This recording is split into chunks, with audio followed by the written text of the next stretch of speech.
Bon, ben voilà, des applaudissements sans commentaire, hein. François Baroin, avant de rentrer cet après-midi dans la partie statutaire de la séance d'ouverture, vous avez souhaité accueillir vos collègues responsables des associations d'élus locaux avec qui vous avez lancé l'appel de Marseille et créé Territoire Uni et l'accord de Rennes, il faut le préciser. Alors, avec André Léniel, votre premier vice-président délégué, vous accueillez pour l'Association des régions de France Renaud Muselier, le président de Sud-Provence-Alpes-Côte d'Azur, et puis Dominique Bussereau, le président de l'Assemblée des départements de France, président du Conseil départemental de Charente-Maritime. Territoires unis, l'appel de Marseille, et aujourd'hui à Paris, donc ce projet que vous souhaitiez aussi présenter à vos collègues maires. Merci. Bienvenue à Dominique Bussereau et Renaud Muselier. Nous étions avec Hervé Morin il y a 3 heures à peu près pour l'inauguration et le lancement officiel du Salon des maires et du Congrès.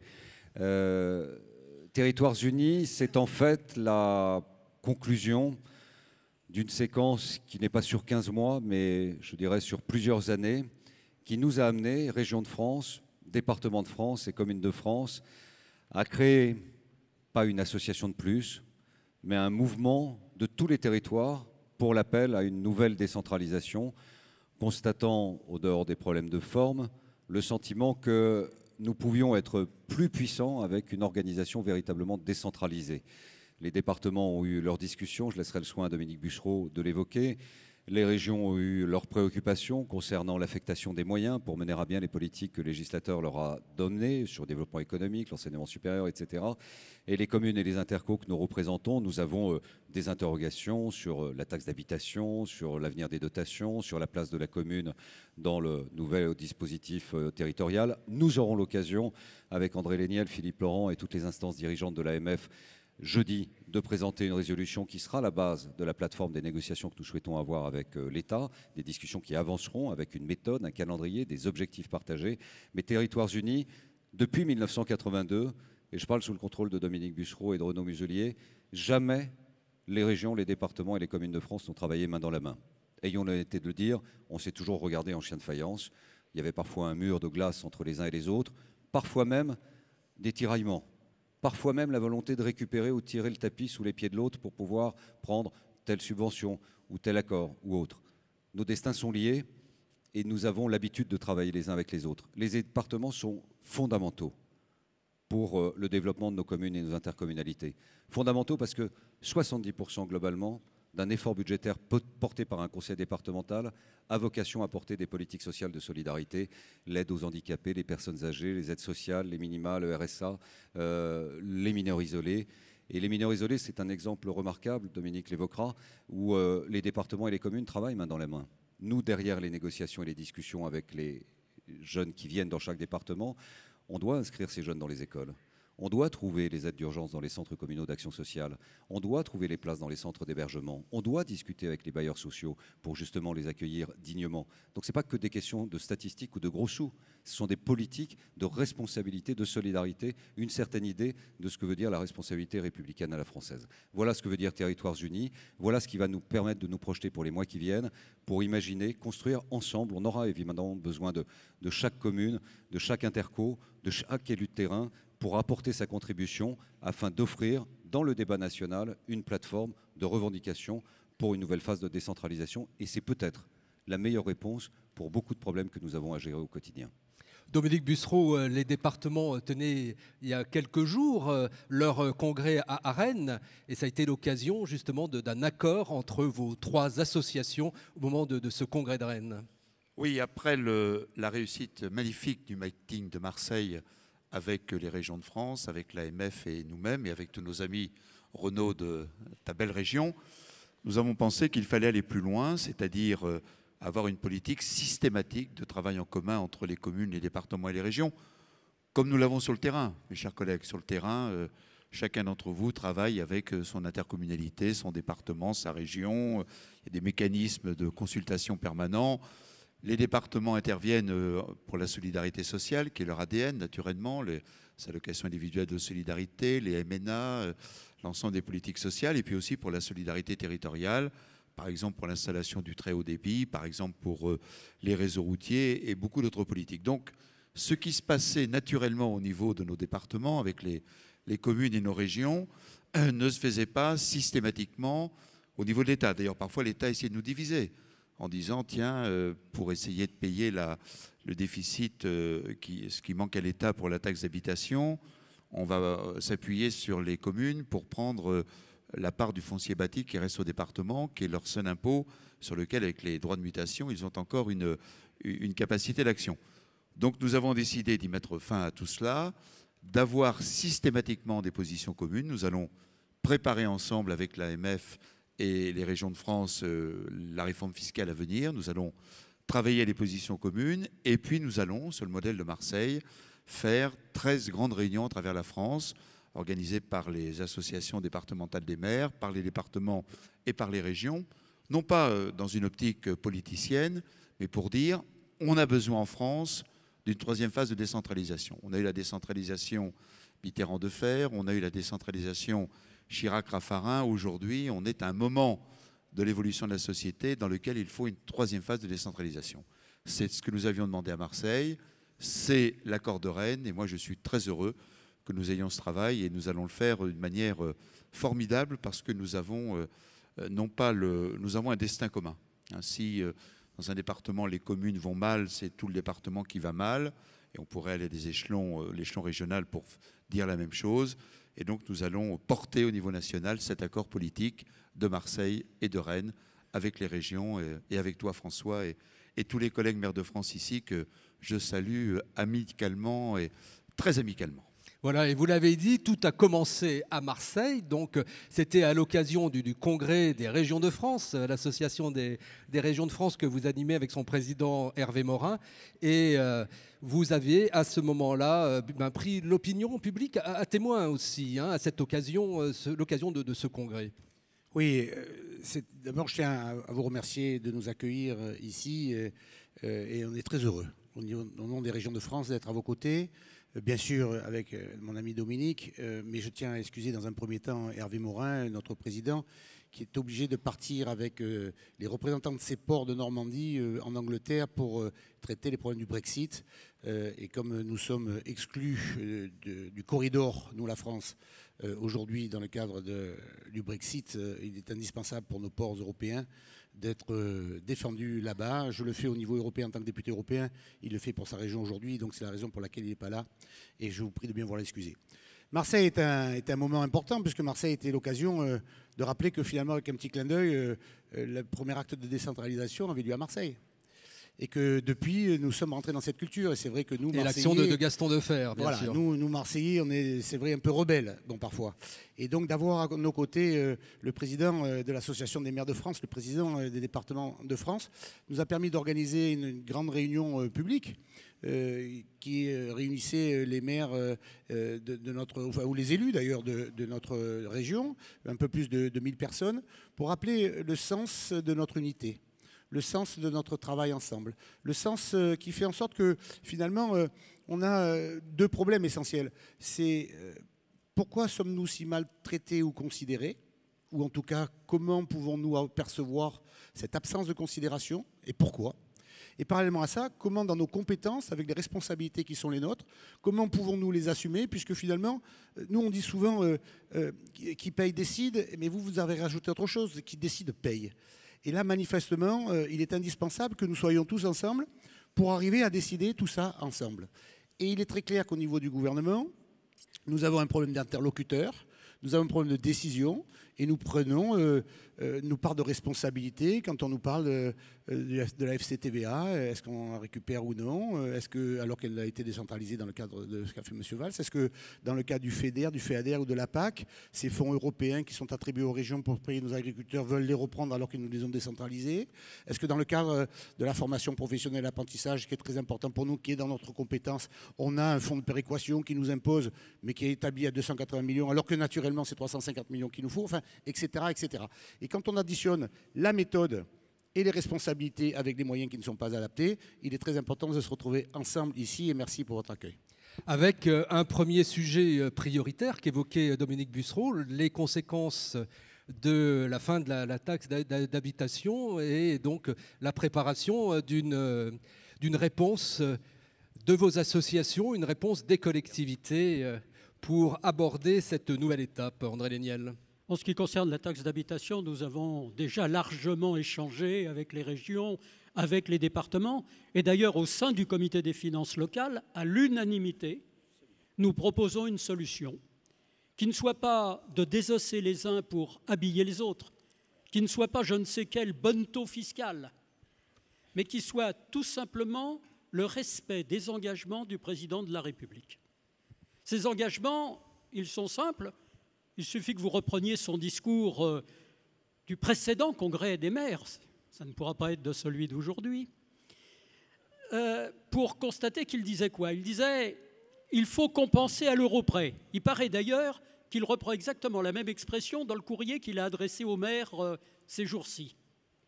Mais à l'euro près, si on veut que ça soit dans la durée, il n'y a qu'une solution qui soit garantie constitutionnellement, c'est que ce soit un dégrèvement général sur les habitations principales. On nous dit les résidences secondaires continueront à payer la taxe d'habitation, donc elle ne disparaît pas. Et à partir du moment où elle ne disparaît pas, bien entendu, le dégrèvement s'impose, et c'est d'ailleurs ce qu'a dit dans ses décisions le Conseil constitutionnel il y a de cela 18 mois. L'avantage, c'est que c'est totalement évolutif, puisque ça garantit l'évolution des bases. Et que, par ailleurs, ça laisse une liberté de taux, ce que semble oublier d'ailleurs et le Premier ministre et le ministre des Comptes publics, quand ils se sont permis de pointer du doigt ceux parmi nous qui, parce qu'il y avait des besoins locaux, avaient décidé d'augmenter leur taux d'imposition. Donc il faut garder cette liberté de taux, il faut garder bien entendu le lien avec le citoyen, il faut garder la justice entre les différents niveaux de collectivité territoriale et il faut surtout être assuré que dans la durée, contrairement à toutes les autres compensations que nous avons connues par le passé, celles-ci soient durables, évolutives et nous permettent de faire face à nos besoins. Alors, nouvelle vague de décentralisation. Et également Philippe Laurent, secrétaire général de l'Association des maires de France, mais aussi le président du Conseil supérieur de la fonction publique territoriale. Vous avez souhaité aussi que les employeurs publics territoriaux, dans ce cadre, soient mieux représentés. Oui, très rapidement, nous avons décidé, notamment nos 3 associations, de mettre en place, avec le Conseil supérieur de la fonction publique territoriale, de mettre en place ce qu'on a appelé la coordination des employeurs territoriaux. Évidemment, l'avantage est évident. Il y a 2 avantages. D'abord, de pouvoir présenter donc, des propositions en commun dans nos discussions avec l'État, parce que l'État est à la fois employeur, mais il est aussi celui qui fait la norme. Et donc là, nous parlons bien de l'État qui fait la norme. Aujourd'hui, nous nous présentons souvent de manière un peu dispersée. Et d'ailleurs, entre nous, l'État utilise aussi cette dispersion. Et donc, le fait de pouvoir présenter ces propositions en commun est important. Et puis aussi, disons-le, de pouvoir négocier et discuter ensemble avec l'ensemble des organisations syndicales représentatives de nos agents d'un certain nombre de dossiers qui ne sont pas forcément les dossiers statutaires, qui sont les dossiers liés à la gestion des ressources humaines. Et je crois qu'il y a un travail de dialogue social important qu'il faut approfondir avec les organisations syndicales qui, d'ailleurs, je le dis, ils sont prêtes. Alors, Association des régions de France, Assemblée des départements de France, association des maires de France et présidents d'intercommunalités, et des assises dans toutes les régions. Et vous avez déjà commencé la semaine dernière en Bourgogne-Franche-Comté. À Dijon, ça s'est très bien passé, c'est le début d'un processus. L'idée, c'est de vraiment mettre tout sur la table, dans le respect du principe qu'on vient d'évoquer, qui est désormais partagé. C'est très important, hein. Vous savez, il n'y a que les idées simples qui peuvent voler longtemps. Qui décide paye, qui paye décide. L'État décide des choses, il le paye. Si nous payons, alors dans ce cas-là, nous sommes coacteurs de la décision. L'addition des lois en 2015, qui est vraiment une année de bascule dans le ressenti des collectivités territoriales à l'égard de l'État, a mis en place des grandes régions, grands comme des États, peuplés plus que certains États membres de l'Union européenne, avec des compétences immenses et des responsabilités exigeantes. Le développement économique d'une grande région, ce n'est pas le développement économique d'une seule métropole. Une grande région a besoin d'une grande métropole, mais une grande région a besoin de tous les territoires qui sont tirés vers le haut ensemble. Ça veut dire derrière que quand on dit développement économique, comment on le fait dans chacun des départements, des anciennes régions, quels moyens? Et la question des moyens fera partie de l'objet des discussions de la nouvelle vague de décentralisation. Au fond, est-ce que le développement économique, ça passe par le transfert d'une très grande partie de la TVA qui permettrait aux régions d'avoir l'effet de levier? La question peut se poser. Les départements portent les politiques sociales. Ils sont essentiels. On ne peut pas être de nulle part et on est de sa commune et de son département. C'est ça qui crée l'identité de chaque citoyen. Est-ce que la CSG est un moyen, un effet de levier qui pourrait garantir par une évolution le financement durable? Voilà une autre question. Les communes et les intercommunalités, on doit produire des services publics de proximité. Les gens payent une contribution, ils attendent des résultats et des services. Mais quel est le territoire? D'ailleurs, par extension, quel est l'agent économique qui peut imaginer se projeter dans l'avenir s'il n'investit pas? Or, la culture globale, depuis des années, c'est de considérer que l'investissement porté par les collectivités locales est toxique parce que ça altère la qualité du progrès de l'assainissement des finances publiques, qui est par ailleurs à démontrer. Nous sommes les seuls à avoir apporté une contribution nette à la réduction des déficits, mais nous constatons que l'effort budgétaire qui est demandé et qui s'inscrit dans la durée, et c'est bien le problème, c'est que cet effort s'inscrit depuis de trop nombreuses années dans la durée et en réduction, étouffe l'investissement local et empêche les territoires de s'épanouir. Et le malaise profond qu'on ressent dans toutes les communes de France, qui ne sont pas métropoles, c'est-à-dire l'immense majorité des communes de France, provient justement de ce sentiment qu'il n'aura plus les moyens de le développer. Quels seront les moyens affectés en face? Est-ce que c'est de la CVAE ou autre? Ça fera l'objet de discussions un peu techniques pour le grand public dans un premier temps, mais qui doivent être très pédagogiques à l'avenir, dans une nouvelle loi de décentralisation où les gens sauront exactement qui décide, qui paye, qui fait quoi, et donc qui est responsable de quoi. Et on en parlera demain matin, puisque demain matin, dans cet auditorium, aura lieu un débat, décentralisation, déclin ou audace. Et d'ailleurs, y participeront vos collègues Carole Delga, la présidente du Conseil régional d'Occitanie, et puis Martine Vassal, présidente du Conseil départemental des Bouches-du-Rhône. Donc décentralisation, on en parlera avec vous. C'est votre congrès et vous n'oubliez pas surtout aussi de faire des propositions. Vous l'avez rappelé, Monsieur le Président, il s'agit d'élaborer aussi une feuille de route pour l'Association des maires de France pour les mois à venir. Messieurs... Oui. Un dernier mot, si vous me le permettez. C'est la première fois dans l'histoire de nos congrès que sont mis à l'honneur les régions et les départements de France. Ce sont nos invités d'honneur et je vous remercie de les applaudir pour le travail qu'ils effectuent au quotidien pour leurs administrés et dans la logique d'unité qui nous anime désormais.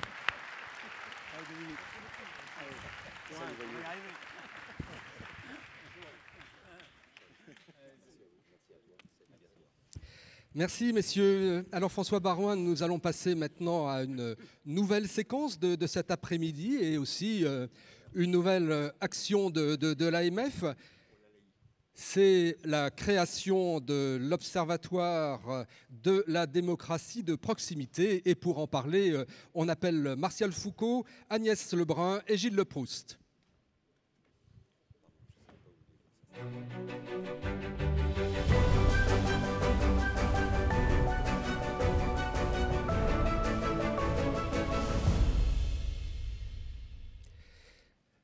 Voilà, Martial Foucault, qui est le directeur du CEVIPOF, le centre de recherche politique de Sciences Po, qui analyse les grands courants et idées politiques qui façonnent les forces, les institutions politiques, et qui présentera l'enquête dont vous avez parlé en début de matinée, François Baroin. Et puis nous entendrons les commentaires, les réactions de deux de vos collègues, vice-présidents de l'AMF, Agnès Lebrun et Gilles Leproust.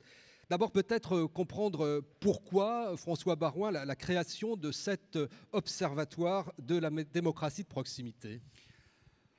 Parce qu'il y a un malaise, parce qu'il y a des interrogations, parce qu'il y a des incertitudes, parce qu'il y a beaucoup d'inquiétudes, et qu'on observe un mouvement sur lequel, ayons l'honnêteté de le dire, nous n'avons pas les chiffres précis sur le nombre exact de démissions de maires, mais nous avons constaté, depuis la mise en place de la loi NOTRe et des interco XXL, une lassitude de beaucoup de conseillers municipaux et qui nous a alertés depuis plusieurs mois dans tous les départements de France.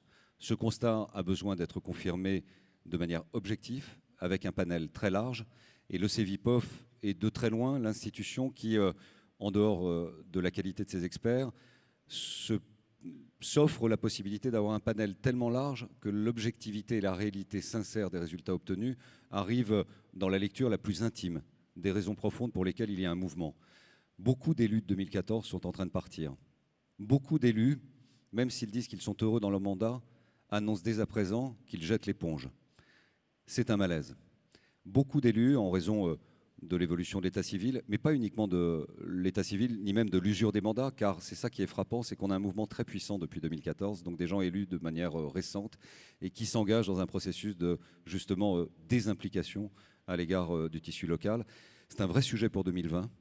C'est un vrai sujet de ressources, de disponibilité de gens qui vont consacrer une bonne partie de leur énergie et de leur temps au service de leur environnement immédiat et de leurs administrés. C'est un vrai sujet de renouvellement des générations. Nous ne sommes que des passeurs. Le mandat qui nous est confié se termine en 2020.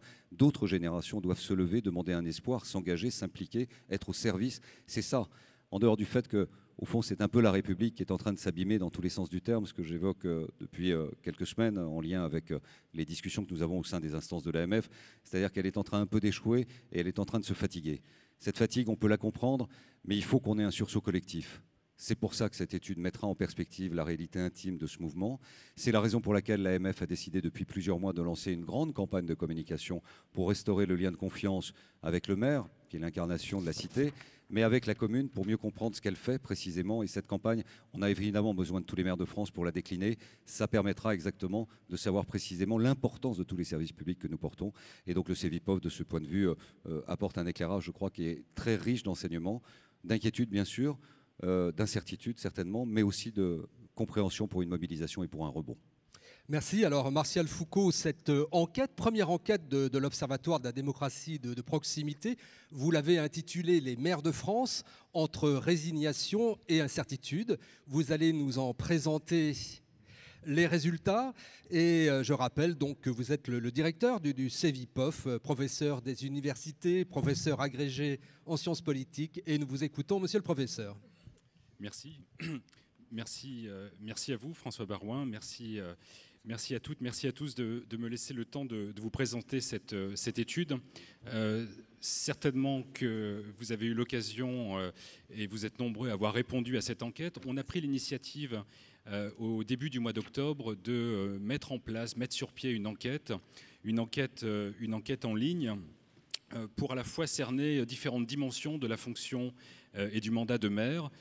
Pas seulement, je dirais, ce que les citoyens se représentent de la fonction de maire, mais vous, au quotidien, quelles étaient, au fond, les difficultés, quelle était l'histoire de chacun d'entre vous jusqu'à occuper cette fonction de maire, et puis essayer de se projeter en 2020, certes, mais au-delà de 2020, pour essayer de comprendre quel était aujourd'hui le rapport entre représentants et représentés. Alors c'est vrai que le titre de cette enquête, en tout cas une première analyse de cette enquête entre résignation et incertitude, illustre à la fois une forme de malaise qui existe lorsque l'on interroge les maires sur leur souhait de poursuivre ou d'abandonner leur fonction en 2020. Mais si vous êtes d'accord, je vais réserver cette dernière résultat de l'enquête pour la fin de ma présentation et essayer de revenir sur les raisons qui ont conduit près d'un maire sur deux à annoncer, à déclarer dès aujourd'hui vouloir renoncer à la fonction de maire. Alors l'enquête nous permet de voir plus précisément ce qu'il s'est passé. Je vais vérifier que la technique m'accompagne. Nous avons donc envoyé ce questionnaire aux 35 357 maires. Nous avons obtenu 4 657 réponses. On sait qu'il est très difficile. Vous êtes en général très sollicité par tout type d'enquête. Et je voudrais véritablement, très chaleureusement et solennellement vous remercier pour ceux qui ont choisi de répondre à cette enquête. Alors, d'une certaine manière, qui êtes-vous? À partir des résultats, nous avons pu observer certainement des éléments que vous connaissez, mais je crois qu'il est utile de les rappeler. Tout d'abord, 1 maire sur 2 travaille à temps complet pour sa mairie. Et nous avons 25 à 30% qui exercent parmi eux un travail à temps partiel, et 50% sont aujourd'hui retraités. 53% des maires donc sont retraités, et ce qui est très intéressant, c'est d'observer que l'âge moyen du maire en France est de 62 ans. Et d'ailleurs, il y a très peu de différence selon que l'on raisonne sur des communes de petite taille ou des communes de grande taille. Certes, pour les communes de plus de 30 000 habitants, l'âge moyen des maires a tendance à diminuer. Un phénomène très intéressant qu'on a pu observer, le niveau d'éducation des maires est significativement et substantiellement plus important que la moyenne des Français pour la même tranche d'âge. On a dans notre échantillon près de 75% des maires qui ont un niveau bac et supplémentaire. Rapporté à l'âge moyen que j'évoquais tout à l'heure, cela veut dire qu'en moyenne, les maires ont un niveau d'éducation 2 fois supérieur à la moyenne des Français en respectant les cohortes d'âge. 40% des maires étaient fonctionnaires avant d'être élus, et aujourd'hui, quand on regarde l'ensemble des maires que j'ai indiqués, 53% étaient retraités. Cela veut dire qu'on a aujourd'hui effectivement un équilibre entre secteur privé et secteur public pour ceux qui occupent la plus haute fonction communale. 1 maire sur 2 n'est élu que depuis 2014. Alors, on a beaucoup parlé du fort renouvellement en 2014. Dans notre échantillon de 4600 maires, 1 maire sur 2 nous indique être élu depuis 2014. Ce qui veut dire que quand on parle de lassitude, de résignation, ce n'est pas étroitement lié à l'ancienneté électorale. Ça va bien au-delà de la question de l'expérience que chacun d'entre vous disposait. Dernier élément sur cette radioscopie sociologique des maires, 35% des maires étaient membres d'un parti politique avant d'être élus. C'est-à-dire que l'affiliation partisane au moment de se déclarer candidat ne concerne qu'un tiers des maires. Et lorsque l'on interroge ces mêmes maires maintenant en fonction, seuls 14% d'entre eux ont conservé une affiliation partisane. Alors, je ne veux pas dire par là que la fonction des maires dépolitise, ce n'est pas cela. Ça veut dire qu'on observe qu'effectivement, dans des communes de moins de 10 000 habitants, là où le phénomène est le plus frappant, être maire souvent conduit à dépasser des lignes partisanes, et finalement, on a effectivement une désaffiliation à une famille, à un parti politique. Alors, la fonction de maire, ce que l'on a observé, tout d'abord, la charge de travail. Nous avions plusieurs questions dans l'enquête, des verbatims, des questions ouvertes. Ce sont des centaines de pages de réponses que nous avons à la fois lues, mais analysées avec beaucoup d'attention et de détails. Sur la charge de travail, ce qui ressort à travers un chiffre, c'est que le temps moyen hebdomadaire déclaré est de 28 heures par semaine. Alors, cette situation est très variable. On a quelques maires qui nous ont indiqué « je travaille 24 heures sur 24 tous les jours ». Et souvent dans des petites communes. Alors, il ne s'agit pas de donner un chiffre, de quantifier le nombre d'heures, mais ça traduit, ça illustre finalement l'activité extrêmement chronophage de la fonction de maire, et en particulier, comme je le disais tout à l'heure, pour des maires qui ne sont pas maires à temps plein. Donc il y a une vraie difficulté à concilier une vie professionnelle et la fonction de maire. On a également des tâches qui s'accumulent. Très souvent, les maires interrogés nous indiquent une accumulation des tâches, certes dans la commune, mais aussi lorsqu'ils sont conseillers communautaires et lorsqu'ils exercent des responsabilités dans les structures, les regroupements intercommunaux. Et je prends le verbatim de ce maire comme témoignage de nombreux autres maires. Je fais face au manque de temps. Je suis en activité à temps partiel, de moyens et de personnel dans une toute petite commune pour tout traiter. Je dirais que ce verbatim est témoin de dizaines d'autres situations tout à fait comparables. Et ici, il s'agit d'un maire d'une commune de 800 habitants. Les difficultés rencontrées sont de trois ordres. Premièrement, et c'est véritablement le point de tension le plus fort constaté dans l'enquête, c'est comment concilier vie personnelle et vie familiale et fonction de maire. Ça, c'est l'élément qui revient le plus souvent. Puis nous avons la conciliation de la vie professionnelle, comme je l'indiquais. Et enfin, un point qui est ressorti très souvent, la difficulté de se projeter dans le futur avec une incertitude très très forte vis-à-vis de la responsabilité juridique et pénale. Et ce point, il est vrai au fond, quelle que soit la taille de la commune. Un autre élément que je n'indique pas ici, mais qui me revient à l'esprit, c'est la question de l'indemnité de maire. On a posé la question si les maires étaient satisfaits de l'indemnité qui accompagne et qui rémunère leurs fonctions. Au fond, il y a une grande disparité, dans le sens où ce n'est pas vraiment un enjeu, ce n'est pas un phénomène qui est le point central de tension, mais il est d'autant plus fort pour les communes de moins de 1500 habitants. Là, on voit que, comparativement à la moyenne, la question de l'indemnité, et qui rejoint au fond derrière la question du statut de l'élu local, celle que j'évoquais sur la vie professionnelle, la responsabilité juridique et pénale. Les perceptions de la commune, nous avons interrogé les maires sur à la fois la situation dans laquelle ils ont trouvé leur commune lorsqu'ils ont été élus pour la première fois et comment ils représentent, comment ils peuvent percevoir le futur de leur commune dans 5 ans. Alors ici, c'est une évolution. À gauche, une forte dégradation, à droite, une forte amélioration. Le bilan, 48% estiment que dans les 5 prochaines années, la situation générale de leur commune va se dégrader.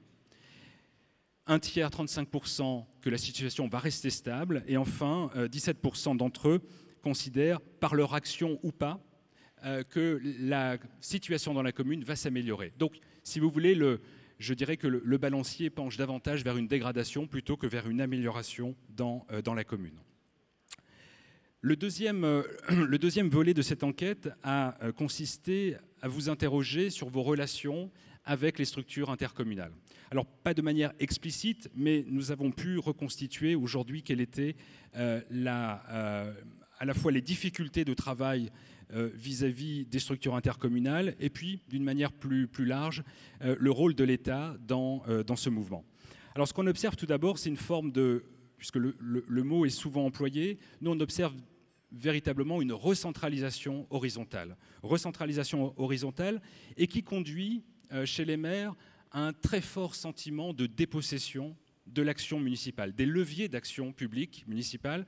Et j'ai en mémoire un certain nombre de verbatims de maires qui indiquent avoir été élus en 2014 sur des projets politiques, c'est-à-dire une amélioration du bien commun local, une amélioration du quotidien, et qui ont découvert depuis 2014, loi NOTRe passant par là, que finalement, sur un certain nombre de compétences, ils n'ont pas la possibilité, ils n'ont pas les moyens d'améliorer ce quotidien. Donc le sentiment de dépossession, il est à la fois dans le sens politique de l'action municipale, mais aussi le regard, l'attribution de la responsabilité par les administrés des améliorations ou du statu quo.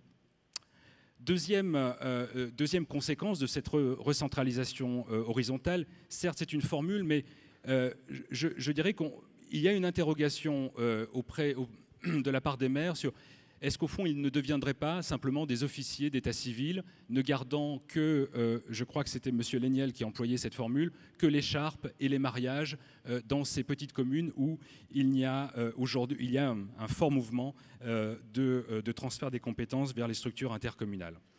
Et puis, troisième conséquence, si on se projette vers 2020, comment les maires peuvent se remobiliser pour donner du sens à l'action municipale, on sait que les maires, aujourd'hui, sont la figure du représentant politique préféré des Français. Nous avons ce baromètre de la confiance politique, et aujourd'hui, le maire est le représentant politique préféré des Français. Mais à force d'observer ces mouvements de recentralisation, qu'elles soient horizontales ou financières, il y a pour moi un vrai enjeu d'un lien de confiance qui pourrait se détériorer, s'abîmer au regard des évolutions institutionnelles. Je prends ce verbatim qui me semble résumer parfaitement quelle est l'incertitude qui anime plusieurs maires. Les communes perdent de plus en plus de compétences au profit des intercommunalités, ce qui va nous laisser dans un rôle de figurant sans pouvoir. Cette déclaration d'un maire d'une commune de l'Eure aurait pu être démultipliée auprès d'une dizaine de verbatims que nous avons pu rassembler. L'intercommunalité, c'est aussi une relation profondément asymétrique. Relation asymétrique à la question qui est posée, est-ce que l'intercommunalité a beaucoup d'influence sur votre commune? Vous observez que près de 75% des maires considèrent que oui, l'intercommunalité a beaucoup d'influence. Mais inversement, est-ce que la commune exerce beaucoup d'influence sur l'intercommunalité? Vous voyez que la situation se renverse, et ce qui est à la fois une manière quand même de confirmer qu'on a bien une relation asymétrique, mais par asymétrique, au fond, on pourrait dire très déséquilibrée aujourd'hui entre ces deux structures institutionnelles. La relation vis-à-vis de l'État, on observe que l'État, à la question posée, l'État cherche à reprendre la main sur les capacités d'action des municipalités. Alors peut-être sans surprise pour vous, mais vous observez qu'il y a un plébiscite derrière cette question, puisque plus de 80% d'entre vous considéraient que oui, aujourd'hui, en 2018, l'État tente ou a déjà fait la démonstration d'une reprise en main de la capacité d'action des municipalités, principalement sur le terrain financier.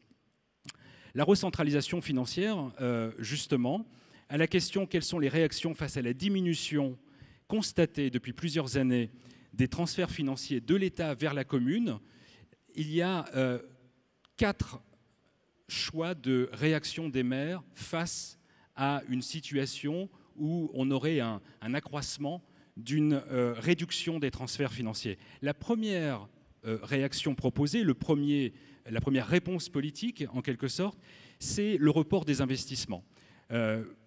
Pour plus de 45% des maires, c'est la première manière de réagir, de contrer une réduction des transferts financiers. Report des investissements, ici j'indique toutefois que c'est quand même 55% de l'investissement public local, national, qui est assuré par les collectivités locales.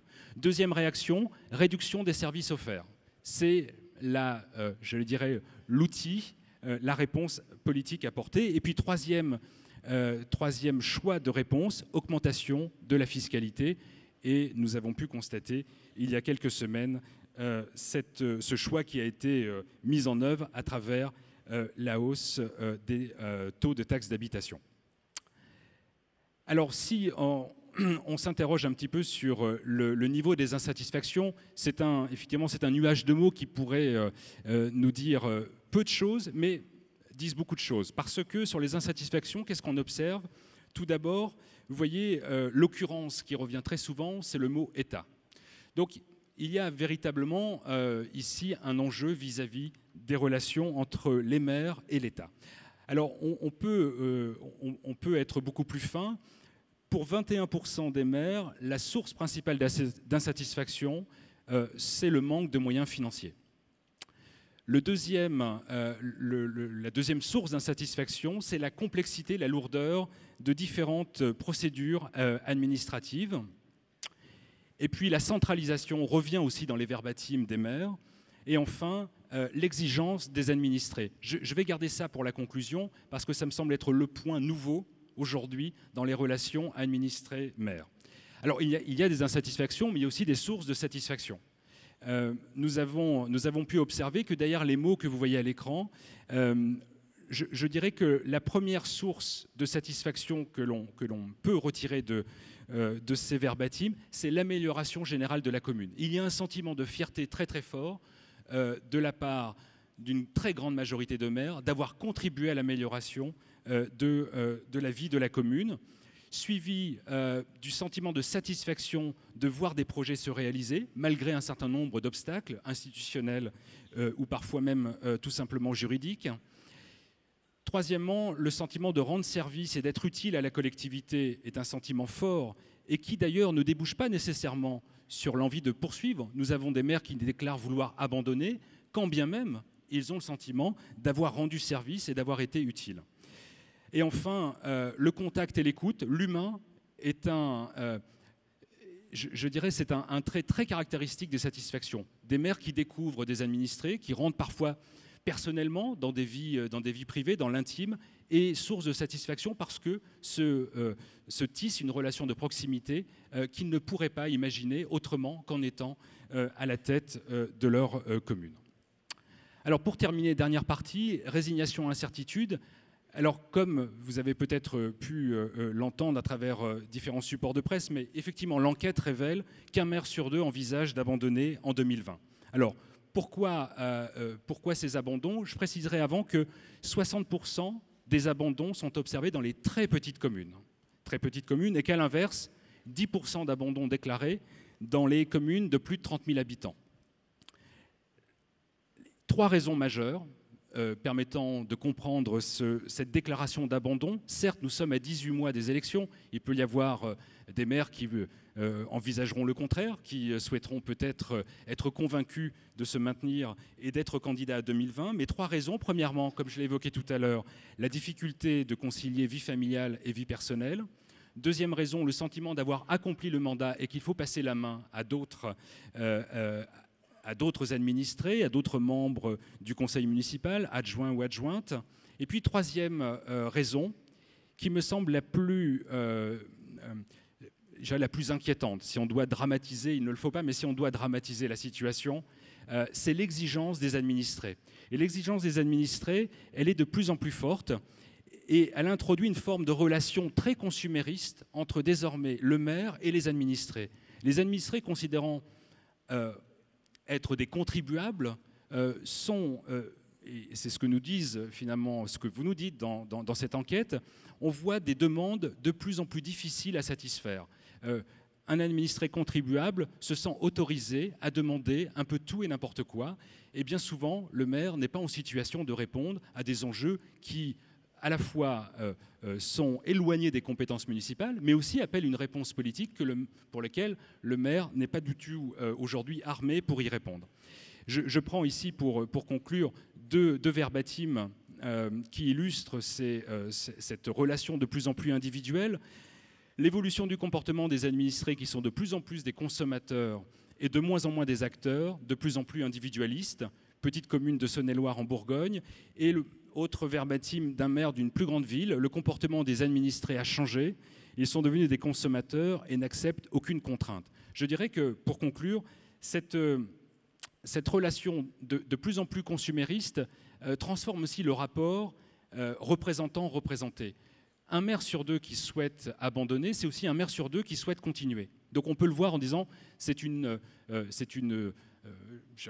bon espoir de renouvellement en 2020, mais ce qui m'inquiète davantage, c'est le fait que parmi les maires qui souhaitent abandonner en 2020, ce sont surtout des maires qui ont été élus en 2014, qui n'ont pas terminé leur premier mandat et qui découvrent que finalement faire vivre la collectivité, faire vivre le bien commun au niveau local sans accompagnement, ce sentiment de solitude, et donc qui débouche sur de la résignation, est aujourd'hui un phénomène d'une ampleur que l'on n'avait pas jusqu'alors pu observer. Voilà, je m'arrête ici et je vous remercie grandement. Merci.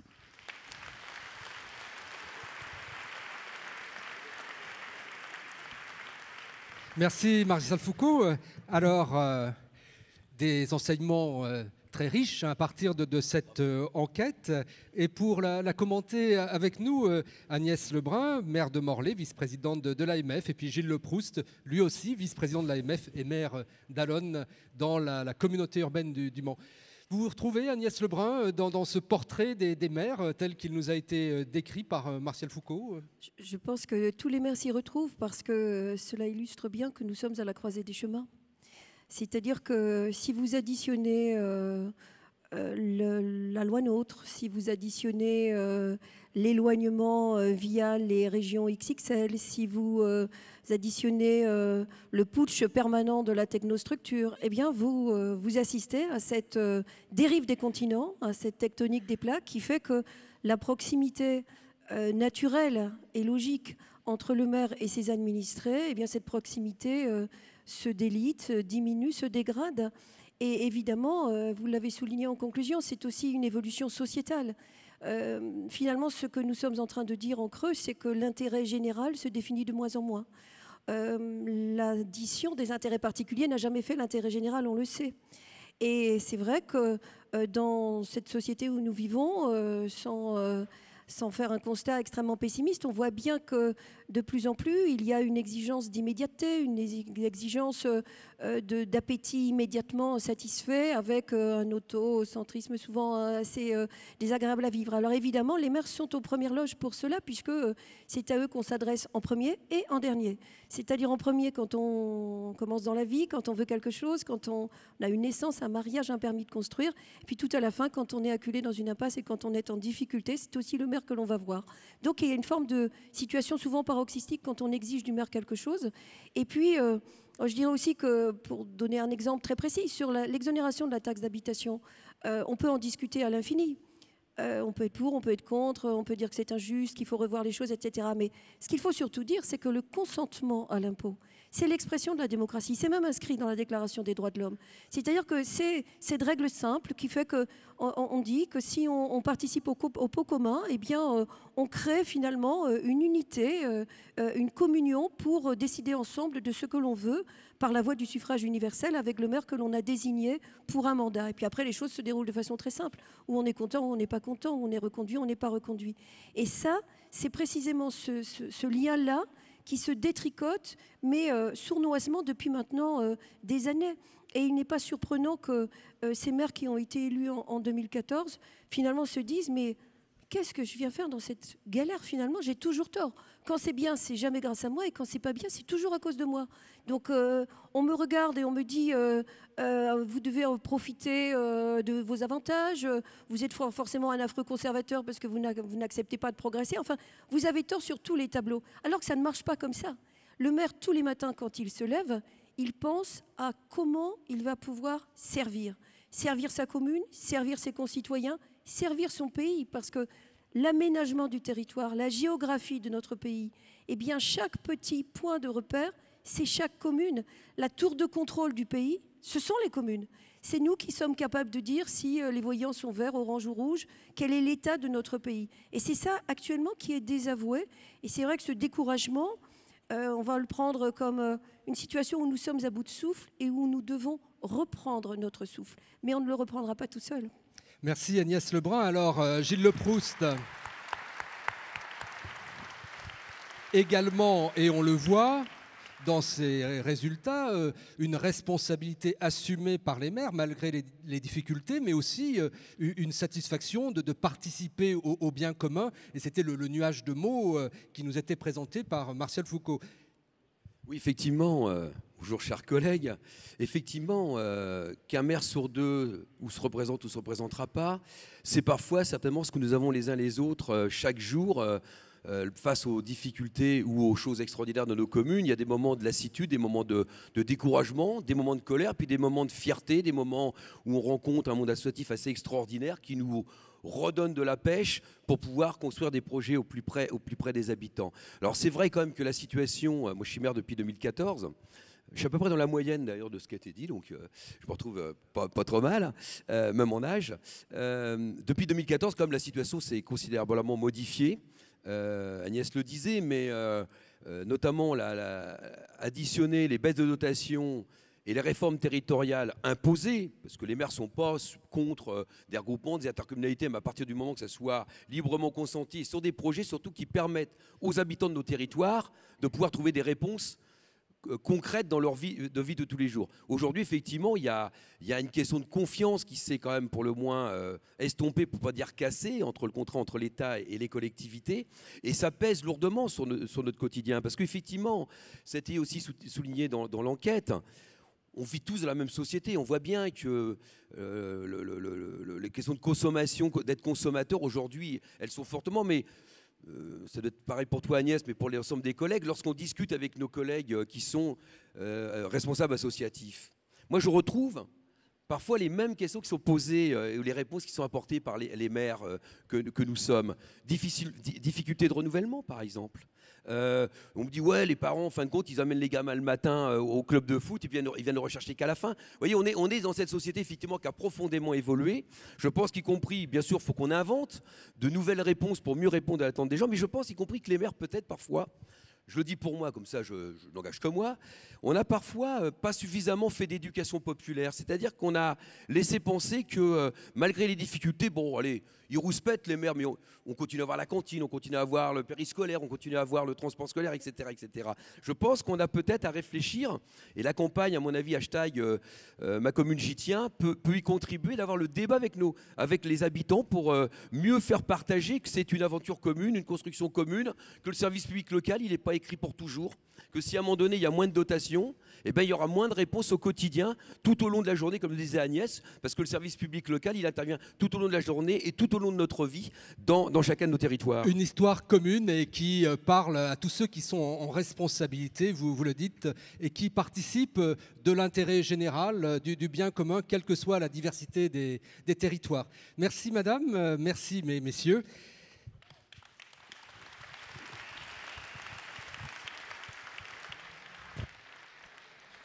Voilà, je vais appeler François Baroin car on va passer maintenant à une autre séquence de cet après-midi avec... On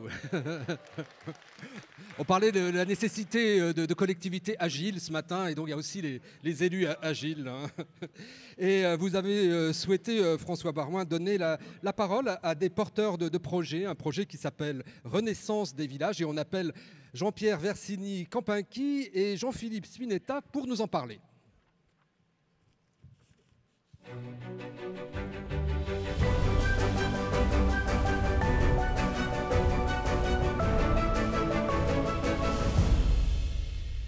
Voilà, bienvenue messieurs. Jean-Pierre Versini-Campincky, avocat au barreau de Paris. Jean-Philippe Spinetta, haut fonctionnaire, l'ancien patron d'Air France. Et aujourd'hui, porteur d'un projet qui s'appelle Renaissance des villages. François Baroin, l'importance de ce projet ? Absolument, ils vont évidemment expliquer l'esprit dans lequel ils ont souhaité attirer l'attention des maires de France sur une problématique qui correspond, j'imagine, au fond de leur cœur et de leur attachement à leur identité municipale, du village, de la commune. Mais ils ont posé un vrai problème et une vraie question, c'est-à-dire qu'avec l'évolution de la disparition d'un certain nombre de services publics dans tous nos territoires et avec l'effacement notamment des maternités de proximité, eh bien, le nom de nos villages disparaît progressivement des états civils. C'est-à-dire que les naissances ne se feront désormais que dans les métropoles et peut-être qu'un jour, tout le monde sera né à Paris. Voilà, 500 communes qui enregistrent 99,6% des naissances et 200 communes où sont situés des établissements, des maternités et qui en enregistrent plus de 80%. Voilà, donc je pense que c'est intéressant de leur laisser le soin de présenter et puis ensuite d'accompagner ce mouvement. Juridiquement, c'est un véhicule législatif qui demandera, et je parle sous le contrôle de mon confrère, la modification de l'article 55 du Code civil et qui permettra de mettre en perspective le cadre général de l'acceptation de l'enregistrement dans un lieu de naissance ou de résidence de l'un des deux parents. Voilà, présentation à deux voix de ce projet Renaissance des villages. Monsieur le Président, Mesdames et Messieurs les maires de France, Monsieur le Président, merci d'abord de nous accueillir et de donner la parole à l'association La Renaissance des villages que je préside à l'occasion de notre réunion annuelle. Notre association a été fondée en 2013 sur la base d'un constat que vous venez de rappeler et constat que connaissent tous les maires de France. Il y a en France plus de 35 000 communes, plus de 35 000 lieux de vie et seulement 500 grandes maternités où se produisent la quasi-totalité des naissances. Les naissances en milieu hospitalier sont un incontestable progrès. Mais en raison de l'article 55 du Code civil que vous venez de rappeler, qui dispose depuis 1804 que les déclarations de naissance sont faites dans les 5 jours de l'accouchement à l'officier d'état civil du lieu. Moins du tiers des accouchements interviennent dans la commune de résidence des parents. Pendant plus d'un siècle, il y a eu une correspondance forte, quasi totale, entre le lieu de vie des parents et le lieu de naissance des enfants. C'est là où les parents avaient choisi de vivre que naissaient leurs enfants. C'est aujourd'hui dans un lieu parfaitement aléatoire, subi plutôt que choisi, que la quasi-totalité des naissances sont enregistrées. Jean-Pierre Versini-Campincky, qui a eu l'initiative de la création de cette association et qui en est l'animateur, est né dans la commune d'Ambleny, dans l'Aisne. Et il a mis en évidence que dans son département de naissance, Jean Racine, né à La Ferté-Milon, Condorcet, né à Ribemont, Camille Desmoulins, né à Guise, Alexandre Dumas, né à Villars-Cotterêts, Jean Mermoz, né à Aubenton, Paul Claudel, né à Villeneuve-sur-Fer, serait aujourd'hui déclaré comme né à Soissons ou à Saint-Quentin, où se trouvent les cliniques d'accouchement du département. Et qui connaîtrait aujourd'hui les communes de Mouilleron-en-Parais, de Montboudif et même de Jarnac, s'il n'y était né Georges Clemenceau, Georges Pompidou et François Mitterrand. Après la déclaration de notre association en 2013, nous avons constaté, en procédant à des recherches, que de très nombreux parlementaires, députés ou sénateurs, avaient multiplié les questions écrites au gouvernement pour demander que les naissances puissent être enregistrées au lieu de la résidence des parents. Par ailleurs, au moins 7 propositions de loi ont été déposées depuis 20 ans, émanant de tous les groupes politiques. Je noterai en particulier 3 d'entre elles. Une de 2002, déposée par Georgine Esta et 79 députés UMP, parmi lesquels Jacques Pélissard, qui a présidé votre association pendant 10 années. Une proposition de loi déposée en 2003 par Jean-Marc Castor et 19 sénateurs socialistes, parmi lesquels Robert Badinter, ancien garde des Sceaux, ministre de la Justice. Et enfin celle de Jacques Brune et de 21 députés communistes en 2006. Une proposition transpartisane. Absolument. Ainsi, et ce n'est pas une surprise, les parlementaires, indépendamment de leur sensibilité politique, ont caissement demandé, ont proposé que le lieu de naissance soit celui du domicile des parents. Par ailleurs, un sondage auquel nous avons fait procéder en 2013 par l'IFOP a permis de constater que seulement 3% des Français se déclarent inintéressés par cette question et que sur ceux qui sont intéressés, à 87%, 80% ils sont favorables ou très favorables et seulement 17% n'en voient pas l'intérêt. Et le taux d'adhésion manifesté à travers ce sondage est le même, quel que soit l'âge de ceux qui répondent, leur profession, leur lieu de résidence ou leurs préférences politiques.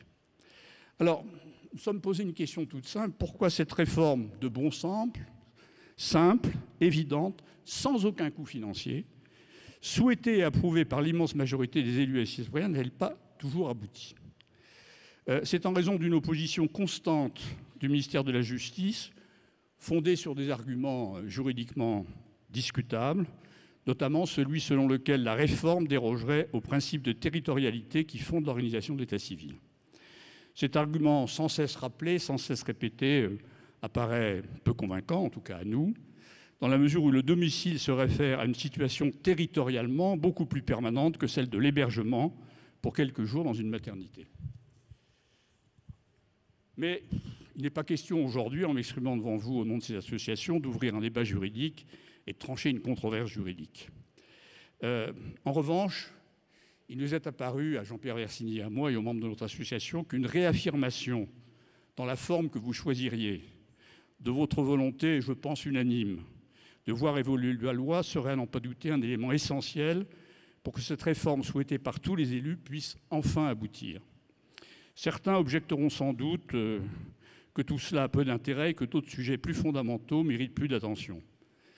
Ils auront tort, me semble-t-il. Cette loi, en effet, n'a d'autre portée que symbolique, mais réaffirmer que dans les villages, dans les villes, j'étais à côté du maire de Chamalières qui me disait que c'est le cas de sa commune, 18 000 habitants, dans les villes sans maternité, villes où l'on vit, où souvent l'on travaille, où l'on se marie, où l'on enterre ses proches, l'on peut aussi y naître alors qu'aujourd'hui, c'est impossible, mérite, je le crois, l'attention de tous, et nous l'espérons, votre mobilisation. Merci de votre attention. Merci Jean-Philippe Spinetta.